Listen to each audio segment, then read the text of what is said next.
Welcome back to the Gold Newsletter channel. My name is Kai Hoffmann. I'm the @JR Mining guy on Twitter and the CEO of the Sur Financial Group. Here on this channel, we introduce fantastic companies and companies that we know really well and have known for a while, and to companies that had recently news as well. So it's to a degree, it's a breaking news channel. It's also a company introduction channel, and of course, we'll dive a lot deeper in some of the companies as well to get to the heart of the matter. Now, today I'm being joined by Rory Ritchie. He's the VP Exploration over at Prosper Gold, and the company just announced an acquisition of a new project in British Columbia. And curious why they've done that and what the reasoning behind that is, because they also have projects in Ontario and Nevada. But usually, when companies acquire a project like that, there's good reason for it, and we're going to ask Rory about that. Before I switch over to my guest, quick reminder: hit that subscribe button down there somewhere below as well, so we can bring companies back and dive deep. Make sure to let us know if we ask the right questions as well, because yes, this is a paid for interview, but we want to make sure that the right questions are being asked and the right questions are being answered as well by the companies, so you get something out of this. Okay, please let us know. Thank you so much for that. Now, Rory, thank you so much for joining us. It's good to see you. Thanks for joining us here. Kai, good to see you again. Yeah, my pleasure. Absolutely. Yeah, no, absolutely. Appreciate you joining us here on the Gold Newsletter channel. And with every new company, we always do the same thing. We start with a 60 and 90-second introduction. Give us the high-level overview, and then we'll talk, of course, about the acquisition of British Columbia and lots more. Sure. Yeah, Prosper Gold. We're listed on the Venture Exchange on Frankfurt as well as the OTC. We're just under 40 million shares right now. Management ownership just over 20%. We are a gold focused, or we were a gold focused exploration company. Now we're delving into the copper space, which the management is quite familiar with, particularly in British Columbia. We have a project in, as you mentioned, called the Golden Sidewalk, which is just east of Red Lake, Ontario. So that's northwestern Ontario. We have one, actually, it's in Arizona, northwest Arizona. It's called the Mojave Project. That's another gold project with a bit of silver. And then this recent acquisition, the Cyprus Project, is in north central British Columbia, and it is a copper gold big district scale exploration play. Fantastic. Yeah, Rory, apologies. Like, I was looking at the presentation. I was like, oh, it's in the Walker Lane, so it has to be in Nevada. But the Walker Lane trend extends down into Arizona. So apologies for that. Just in the corner there. Yeah. Absolutely. So apologies for that. No, appreciate the introduction there, Rory. You already touched a little bit on the cap structure. As usually my second question, so that we're all on level footing here and everybody knows sort of where we're starting off this conversation. Do you want to recap that for us? About 40 million shares, run us through options, warrants, shareholders, and of course, cash position. Sure. Yeah. We have about, 39.2 million shares out. As mentioned, just over 20%, 20.7, I believe, is owned by management. So that's a market cap these days of about $5 million bucks. 9.5 million warrants at an average exercise price of 26 cents. And there are some options, a small amount of options, and 1.5 million RSUs. So fully diluted, 52 million. I think a lot of those warrants will be expiring not too far from now, but still a pretty tight share structure given the market conditions we've all been kind of experiencing in the last 12 months here. Absolutely. Far away from Australian conditions, far away from having 1 billion shares issued. Absolutely. So always good to see that. It is a rarity, I have to admit, seeing that. So just remind me quickly, cash position was? Yeah, cash position, I think we're sitting, relatively low, around probably around 300,000 or 400,000. So we will have to do an equity financing here to fund the next couple phases of exploration here. So yeah, that's where we are now. Don't be shy. It's usually it's exploration. You have to raise money to keep moving forward. That's just normal. But I'm sure the size of the price is important here as well. So it'll make it interesting for investors to understand what they're investing in and what you're raising money for as well. So we will talk about that acquisition you've just announced last week here in British Columbia in your backyard. Rory, let's start with the high-level cliff notes on the project acquisition, and I'll have some follow-up questions there for you. Sure, yeah. So the acquisition really was in kind of two parts. Initially, I guess that would have been a couple of weeks ago, just about, we announced the acquisition of two kind of cornerstone pieces that are exploration projects. They're relatively developed prospects that have been worked up in the past. One's called the North Star Prospect, the other, the Casa. So those two projects have seen a total of maybe 6,000 meters of drilling, drill intercepts up to 138 meters at 0.55% copper. And really the story with both of those is there's likely a nearby gold-rich porphyry system driving the known mineralization. At the Casa, it looks like it's at depth, which is a common thing in British Columbia these days. Sometimes you just got to drill a little deeper than they did in the past, which wasn't very deep, not even 200 meters on either of these prospects historically. And then the North Star, it kind of looks like there's something off to the side and maybe a little deeper as well. So really the idea with those, obviously they're drill ready and exceptional targets, but those are kind of the cornerstone pieces, the proof of concept, if you will, that solidify the overall district scale package that we announced after that, which is over 600 square kilometers in a relatively unexplored porphyry belt with a lot of exploration potential. Option terms. Let's start there because I want to learn more about the history of the project as well. Of course, you already have some drill results. But, run me through the option terms as well to see how good of a deal it was there, Rory. Yeah, so I probably won't get the numbers exactly right, but I believe it was over 4 years. I think it's $725,000 cash, maybe just over 1 million shares that we have to issue over the vendors, and of course they're kind of these are staged payments that increase as you get towards the end of the decision point after 4 years. And then exploration commitments are somewhere on the order of 1.5 million. So pretty relatively cheap deal considering those projects have been held by those vendors since the mid 60s. So just about 60 years, these projects have been held. A lot of work, not just by the vendors, a lot of time, money, and work has been put in by the vendors as well as historical operators. So it was a pretty good deal, I think, anyway. And again, it's really about for us, we're pretty aggressive on the exploration side of things. So we try to evaluate these things pretty quick, get to the bottom of our ideas, in the first 12, 18 months type thing. Gotcha. Runners, like who are the vendors? I think I picked something up in the press release there as well. I think it's important because it gives a little confidence, in my opinion, as well. Yeah. So one of the vendors, it's a family-owned kind of venture, I would say. So one of the vendors is a director of Prosper Gold. His name is Jim Miller Tate. He's a great guy. He's a very knowledgeable geologist. He's VP of exploration at Imperial Metals, which has had a lot.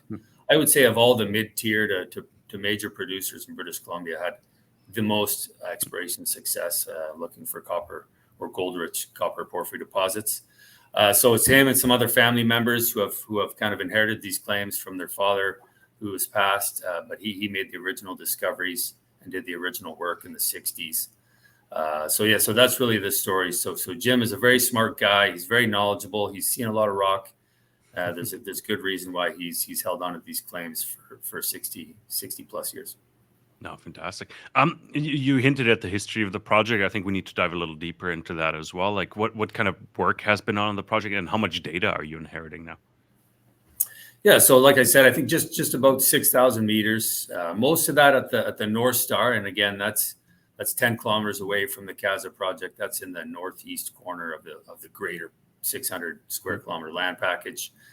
So they've seen about 4,500 meters of drilling at North Star. It's seen geologic mapping, soil sampling, rock sampling, a whole whack of trenching, and some geophysics, mostly ground magnetics, a little bit of IP. How recent was that work, Rory? Sorry to jump in there. Yeah. The most recent significant work, I would say, at least with drilling, was 2005. Okay. So the last major drill program on the North Star, as well as the Casa, was 2004 and 2005. And again, those results, 138 meters at 0.55 copper, that came out of the 2004 drill program at the North Star. And you have drill colors and the core and everything is available still. You could actually use that later on if you wanted to. Yeah, absolutely. We have boxes and boxes of data, and everything's kind of been well kept on site. There's an old camp. It's actually not that old. There's roads. You can, there's kind of an established exploration infrastructure, and the data is in great shape. Yeah, so we've working hard. There's a lot of it. We've been put it all together there, and that's why, I kind of consider us being the first ones to put everything together. It was time. It did take a lot of time there, but no, it looks great. We believe strongly in the targets. I know it sounds pretty simple that you just need to go a little deeper, but certainly on the CASA, that really does look like the case. There's a lot of evidence to support that. So yeah, we're ready to go.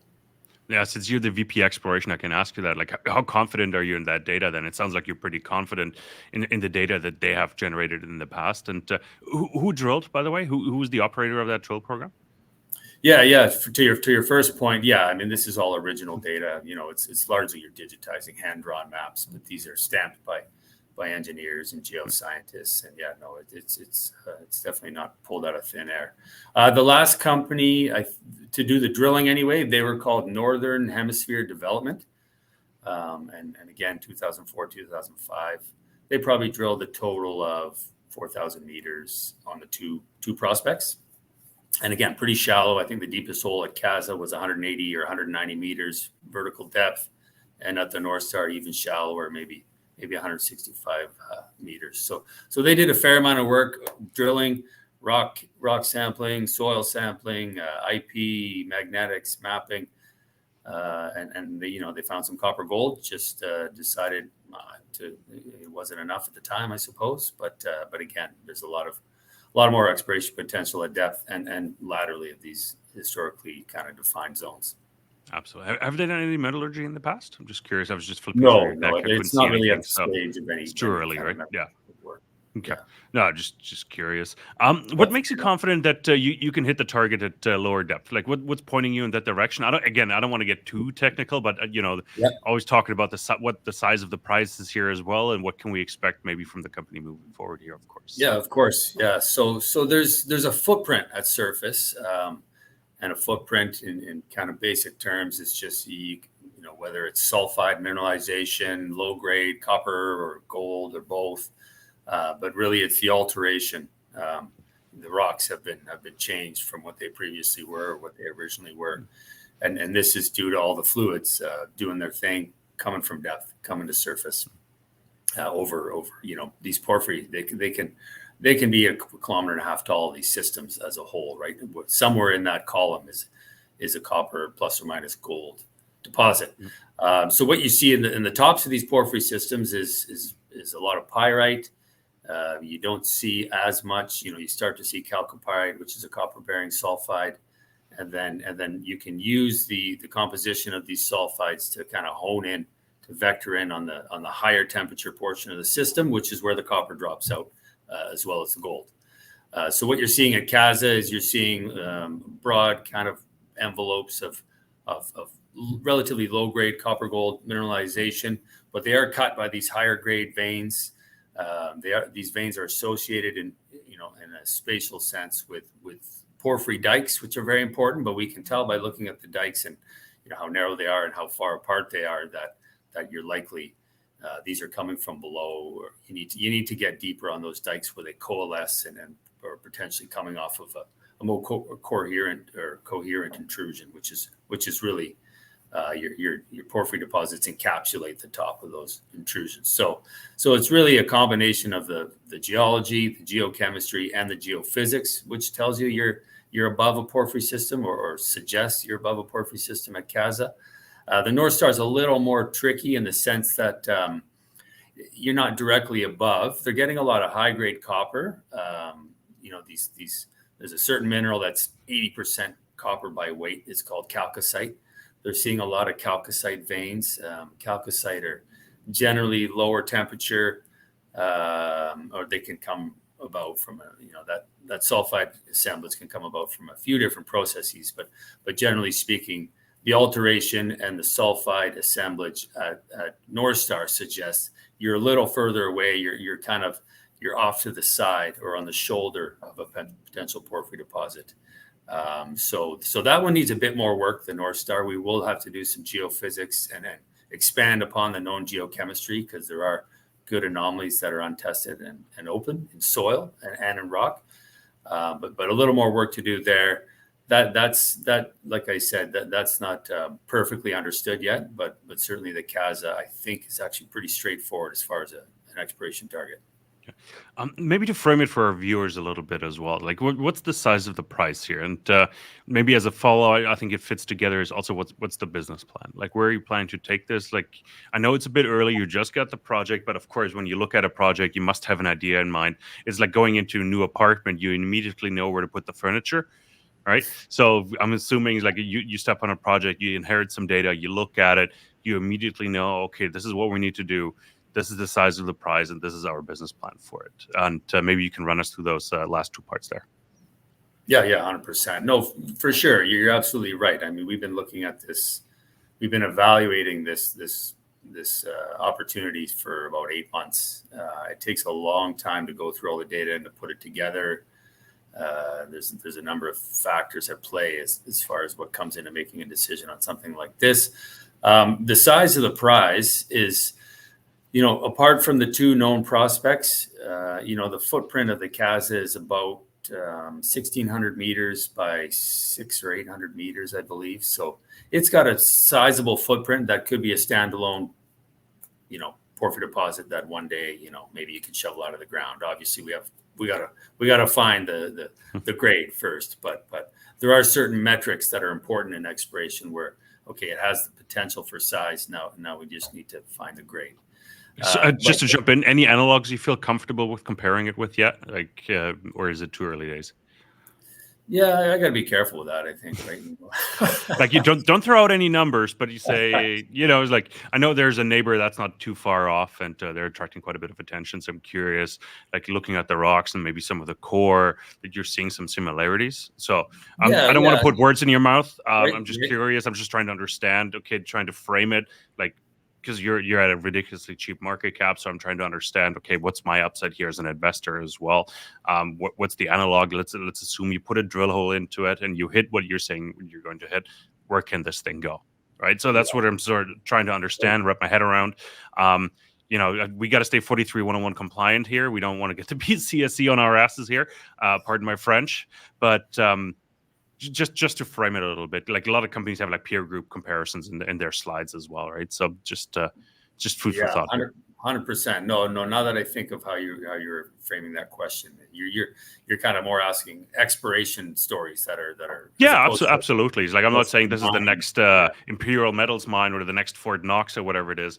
This is like, oh, this looks like this. Like, this is an analog. If you look at the rocks, like a lot of companies just as an example in the Tombstone Gold Belt say, well, we got intrusion related gold. It's like, okay, this is what our rock looks like. This is what our peer competitor not competitor, but our peer group looks like. This is what we should be looking at. It's like, if we pull this rock out of the ground and this is what our neighbor has, this is our potential. Yeah, right? 100%. Sort of like, I hear you. Again, don't want to put words in your mouth. If it's too early stage to answer that question, feel free to say so. So no. Now that I understand the question, no. So I would say the best comparison or the most logical comparison for me at this point is about 60 kilometers to the south of us in the same belt of rocks is American Eagle, and they have made a discovery at their NAC deposit. The NAC deposit, there's no resource yet. They're still trying to get a handle on the extents and how big it is and this, that, and the other. But it's a gold-rich copper porphyry system. There's a lot of commonalities between what they're looking for and what we're looking for. It's the age of the rocks. So they're about, let's just say 45 million years old. So that's kind of an anomaly in British Columbia. It's a lot of the porphyry deposits are 200 million years old. Whereas in this part of the world, copper gold porphyry deposits are about 40 to 45 million years old in the Eocene age. So the intrusions at the NAC that are causing mineralization are this younger age of these Eocene age intrusions. So we're seeing the same thing up at us. Up at our project there, we have Eocene aged intrusive rocks. They are porphyritic and they're spatially associated with mineralization. So we haven't dated the mineralization, but it sure looks like it's the same age as what they have down there. It's also hosted in the same geology, Bowser Lake Group sediments. Those are older rocks that have since been intruded by these porphyritic intrusions. So, they're early Jurassic. So let's just say they're 190 million years old. So we have the same geology, the same younger intrusions. And again, as mentioned at the CASA and what they've done at the NAC, really the key to unlocking the value there at the NAC was just drilling deeper. That's a prospect that's been known probably since, again, the 60s or at least the 70s, where companies were drilling shallow, looking for open pitable deposits. And they were kind of hitting 0.2 copper, 0.2 gold. And by 0.2, I mean 0.2% copper and 0.2 grams per ton gold. And that's somewhere around there. They were getting relatively low grade. It was interesting, but it wasn't quite enough until they went deeper recently. I'm not sure when American Eagle made the discovery, but I think it's within the last 12 months or so. And that's analogous certainly to the CASA, where you have this lower grade copper gold. You have dike, you have evidence of these intrusions and a hydrothermal system at depth. And again, it's only been drilled to about 190 meters. That's the deepest. A lot of the drilling's much shallower than that. So certainly very, very similar, or at least is analogous in a lot of regards there. The difference would be with ours is that the NAC is a great exploration story. They are constrained as far as the upside exploration, given that their claim boundaries are kind of surrounded by other companies. Who knows? Maybe they'll work something out with those other groups. We have this whole belt almost to ourselves with over 600 square kilometers. So not only do we have high hopes for finding something at depth on the known prospects, there's another 590 square kilometers of exploration potential where we think that these same age intrusions that are causing these gold-rich copper deposits in the region are sitting there in this big valley. It's a valley that trends, the trend in this part of the world is kind of northwest. There's a 15-kilometer wide valley that's a big fault zone that has essentially seen no exploration because it's a challenge exploring undercover. There are ways now, things are getting better. There's different surveys you can fly or do to get a handle on what's going on under the cover. By cover, I mean gravel and sand that's left by the glaciers. So the big upside for us, we could potentially be on a whole copper gold district. And that's truly what we think we have a chance of finding. There's a lot of work to do. But we do have a plan, and that's a big part of our story here. Is we're kind of exploring in the final frontier of porphyry exploration in British Columbia, and this part of the province where, because of the cover, it's completely underexplored. You just acquired the projects, and maybe I'm not sure if it's an unfair question because you've done eight months of due diligence work. But what are you going to do first? Like, what's the plan? I know it's baby steps at first, but what's the first baby step, Rory? Yeah, so the first step is to fly one of these surveys I was talking about. It's a helicopter-borne survey that we'll be covering roughly 670 square kilometers with, and it's called a ZTEM survey. So a ZTEM survey, it kind of works. Really, the point of a ZTEM survey is essentially looking for hydrothermal plumes at depth. These airborne surveys can look upwards of 1 to 1.5 kilometers at depth, and the reason is you're flying these big grids, big long flight lines, and you're using the Earth's magnetic field to pick up a signal that's generated subsurface. So these ZTEM surveys are very effective at finding big porphyry systems. The bigger, and this is all kind of deposits, whether they're gold or base metal or copper. The bigger they are, typically the better they show up, and because they follow the rules, they're more of the textbook kind of definitions. But so ZTEM survey is the first. That's the first plan, and that will cover the entire property. So with those known prospects, that'll kind of give us, it'll outline, hopefully how the size potential on those, and we can also kind of extrapolate what we learned there to the west where it's all undercover. There are some very interesting magnetic signatures already. So if this ZTEM picks up these big conductivity plumes that are indicative of some plumbing, these hydrothermal plumes, then we have targets that we can go out and start to systematically test. So So it's a relatively expensive survey because, there's pretty high-tech equipment and you're flying, with helicopters, this, that, and the other. But the thing about the survey that I like is that it works. It's been proven time and time again. I think the Cobre Panama cluster of porphyry deposits is the best example I've seen. There's literature out there where you can find how their results line up with where the deposits are. It's just like a 1-to-1 correlation. And there's some other stuff. I think Lundin's been using them in the Vicuña district there in Argentina. But these ZTEMs, they really are effective. But you need a big land package. Otherwise, it doesn't really make sense to fly these surveys. Or you got to share the data. Yeah, no, we'll be happy to share. Sure. Exactly. No, fantastic. Rory, always greedy. You just put out a bunch of news as well. What is the next thing we can expect from the company going forward, press release, news release wise? Yeah, I mean, we're going to be, like I said, we're going to be flying that survey. That doesn't come for a couple months. There's reasons for that. You need to wait for the right conditions. But in the meantime, we have, hopefully some acquisitions and things. We are in discussions with a couple groups, and there's a couple little inlier pieces there. We'll do what we can. We'll do our best anyway to put together everything. But so we'll be dribbling out news, and then I think really once May comes, things will really ramp up, and that's when we really expect to be putting out a lot of news. We'll be doing groundwork at the known stuff, working up greener, larger, hopefully, or significant targets under the cover there in the west. So in the meantime, it's just kind of preparing for all of that. Fantastic. You mentioned May, so you think snow's cleared and everything, you can get in by then? You can get it. It's actually more, you need the Earth's magnetic field to be active. I'm not going to get into it too much, but that's really the reason in May. There's logging all over the place up here. There's logging roads all over the place. So you could get up there now, but you need the conditions to be right as far as the Earth's magnetic field. Yeah. So it's not a weather thing. Like you don't have to wait for the snow to clear or anything to get in. No. I mean, road access, you could be exploring year round.